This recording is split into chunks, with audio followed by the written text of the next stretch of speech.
तो बाबा कहते हैं इनको याद करेंगे। कौन बाबा कहते हैं?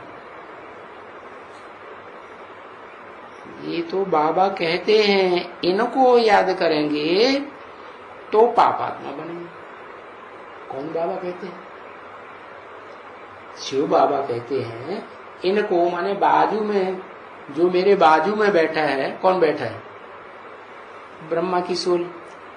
तो इनको याद करेंगे तो क्या होगा? पापात्मा बन पड़ेंगे।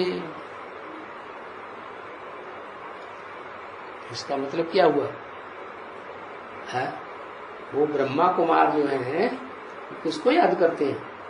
गीता का भगवान जब कहेंगे तो साकार में कौन याद आएगा? निराकार तो गीता सुना न सके, साकार मुख होगा तो सुनाएगा है। तो किसको समझते हैं?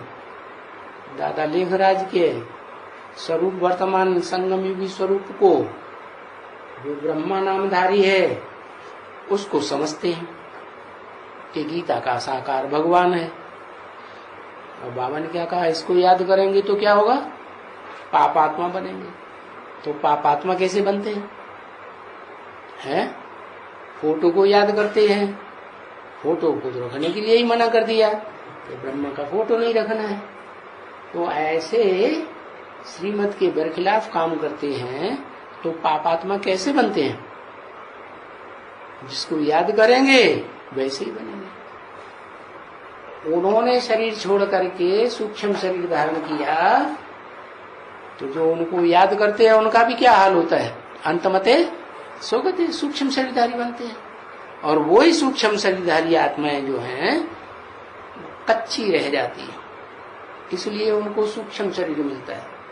वो कच्ची आत्माएं फिर द्वापर युग से दूसरे धर्मावलंबियों में, दूसरे धर्म पिताओं के चंबे में आ जाते हैं। वो दूसरे धर्म के लोग तो फिर फरिश्ताओं को मानते हैं, भूत प्रेतों की पूजा करते हैं, भगवान को तो असली रूप जानते ही नहीं, साकार रूप क्या होता है।